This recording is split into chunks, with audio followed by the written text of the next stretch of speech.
Ghomeshi is right now, the word is disgraced that the journalists are using. Disgraced talk show host. He hosted The Q, which is extremely successful show for CBC in Canada, a large network, Crown Corporation. Was very successful there. There's been huge allegations on him of sexual misconduct, sexual assault. And yesterday, yesterday they were off. Yeah. Monday and Tuesday. They were off, and now they got a new witness. Monday and Tuesday, Ghomeshi's lawyer was like a surgeon, like an unbelievable. She was very pragmatic.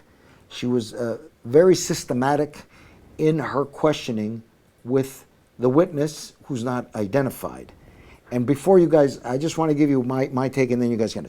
So this witness said that she was so disgusted by Mr. Ghomeshi that she couldn't even listen to him on the radio or watch him on television because of what he did to her.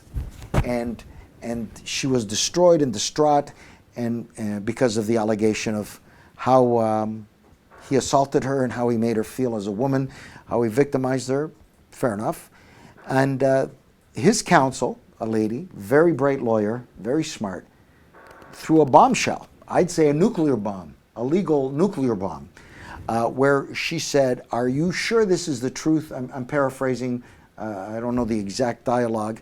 But from what I read, she said, "Are you absolutely, unequivocally sure that you're telling the truth? Look at the judge."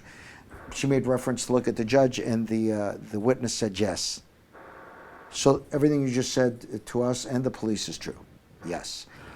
And the bomb, because this lawyer is very accurate in her questioning, it was almost like a crescendo. It was almost like an overture of an orchestra, right? Very calm, very collective. And then there was a crescendo in her questioning. She started to pick up the pace and said, "So why did you email him? Why did you send a picture of yourself in a bikini?" So I think she discredited the witness. And also, to me, this is my point of view. The reason I believe she discredited the witness was the Crown had no follow-up questions for the witness after the witness was, in my view, silenced in the view of me as a watcher and probably the judge and everybody else in the courtroom. And this is high profile, ladies and gentlemen. You really got to know somebody who knows somebody to get in the courtroom. And they're giving you tickets when you get in there, because once you get out, to get back in, you need a ticket. So what's your take on this, Bill Waters, on this trial? Is this a dog and pony show by the judicial system, or is this the judicial system at its finest? Innocent till proven guilty. Yeah, I think it's a case, Frank, where Ghomeshi has as good a chance of getting off on this type of thing because of the women involved. It's a very difficult time for them, and they state that. That doesn't mean that they can tell untruths. I hope all the witnesses are not lanced like the first one was, because if they are, then... Isn't there two witnesses, or is there three witnesses? Three total. There's three witnesses. The first witness, who was lambasted by Ghomeshi's counsel, there was two of the charges. He's charged with 4 charges. Yeah. 2 of them came from one, which was the witness that we saw Monday and Tuesday, and the other one's today, and then there's going to be a third witness, correct? Yeah. Okay. So... the point is, Frank, with a trial like that, you don't have to say any more. If the next 2 witnesses have a similar characteristic to the first, I think the judge will throw it out. Well, I don't believe the judge will throw it out. I think it's going to go to term, because in the pre-trial they would have thrown it out. Yeah. But they did not throw it out because it is what it is. And here's my take on this. Sexual assault is a very serious crime. I hope that this does not deter women from coming forward, because it is both sides. The defendant is going to be put under a microscope, right? and the witnesses will be put under a microscope, right? The plaintiffs and the defendants. So hopefully this doesn't deter witnesses. But I hope what comes out of this trial is that bullshitters or liars or people who don't tell the truth, it deters them. But people who are actual victims of sexual assault or sexual crimes from assholes, every kind of gender that exists that creates this heinous crime, will come forward and will never be in silence or languish in silence because they're afraid that they're going to be victimized by a cross-examination or a very smart lawyer. I think that the 12 Angry Men pivotal statement was that she said, and Ghomeshi's lawyer was very methodical. She said, "Are you telling the truth 100%?" She goes, "Yes." So you never listened to him on the radio or watched him anymore on TV because he disgusted you and he reminded you of what happened to you. Yes. And then she hit him with the bomb. That's very methodical. Wouldn't you say, Tony House? For sure. And again, you do feel for the victims. I mean, this is obviously the incidences are scarring and psychologically, and then now you add the high profile of this. It just adds that much more. You mentioned the microscope, but this is what the lawyer has to do is discredit. Yeah, but you can't lie. Each side cannot lie. It's going to come out. Yeah. No, and then she just does exactly what she has to do, is just cast a shadow of doubt and basically question the integrity. But that's not a cast a shadow of doubt. That's fact. Yeah. They had proof that. Forget about casting the shadow. She proved that there was email sent to Ghomeshi after she made this statement that he was disgusting to her and it was making her remember the traumatic experience. Yet, like that was a bombshell on the side of Ghomeshi. I would say the first witness, the victor, goes to the Ghomeshi side. In my view, what do you think, Bill? I do too.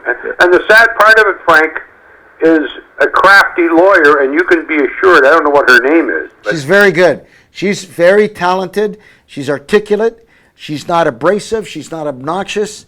This is a great lawyer. This lady, Ghomeshi, kudos to him and his team for getting this lady to represent him. This lady is very smart, and she's no nonsense, and she's not a haggler. She doesn't haggle about the truth. She doesn't. She does her work. She's very diligent, and listen to the way she speaks, even when she's been interviewed. She says what she's got to say, nothing more, nothing less. You know what I'm trying to say, guys? Yeah, well, I think Ghomeshi's no dummy. I mean, he hand-selected this one for a reason. They ordered at CBC. Well, he's fighting for his life right now. He's fighting for his freedom. I mean, those are 4 very serious charges. Yeah, he's fighting to stay out of the jail. He's fighting to stay out of prison. Yeah, he'll never get back on the air, Frank. You know what? If he's exonerated, I believe he will. I mean, Marv Albert got back on the air, and that was a pretty sensational and lewd and lascivious kind of issue, right? It was a different act. Well, it was still sexual abuse. Yeah. And I really don't know what the truth is here. I'm going to wait for the whole trial. Sometimes there's law and no justice. And sometimes you get lucky. There's justice and law at the same time. And my point of the conversation and why I brought it up, it's a current event. It's unbelievable how it's hypnotized Toronto and all the people to go see this. I mean, he's not a movie star, but he was a very successful interviewer, and he did have a huge following, and he's a fallen star. If he's telling the truth, I think that he'll come back. If he's not telling the truth and he gets convicted, he's going to prison. End of story. There's no in between. Well, I mean, they've already given evidence as to what Ghomeshi did to her. He grabbed her by the hair and bopped her head off the dashboard. But they say the innuendo on the side of the defense is that it was consensual. Oh, yeah. Oh, come on, you and I don't know that, and It's not my style, but one of the most successful movies this year was Shades of Grey, which was all about that type of shit, that type of violent sex. Some people are into that. well, Ghomeshi is for sure. Yeah, well, some people are into that. George Costanza, he likes eating pastrami sandwiches while he's banging. So that's everybody's got their own way of getting off. But I'm just telling you, I'm not going to judge either or. I believe that if somebody is a victim of sexual crime or sexual harassment or anything, they should come forward. I don't think there should be any room for that in anybody's life. But you should not lie or bullshit or use it as a ploy to get back at somebody, because it will backfire, I believe. Lie. The lies are a result of her elaboration of the case. The case is the case. He did what he did, and for her to have to say that she couldn't stand to watch him on TV, she couldn't have any contact with him because of the abhorrence of the act, wasn't necessary. They've already had the abhorrence of the act. If she was consensual, then she's lying there too. I mean, what I'm saying to you is, if you're disgusted by somebody and you don't want to have anything to do with them, you don't send them an email and then send a picture of yourself in posing in a bikini, which is like posing in underwear and a bra. I don't know. That's just me. It is what it is.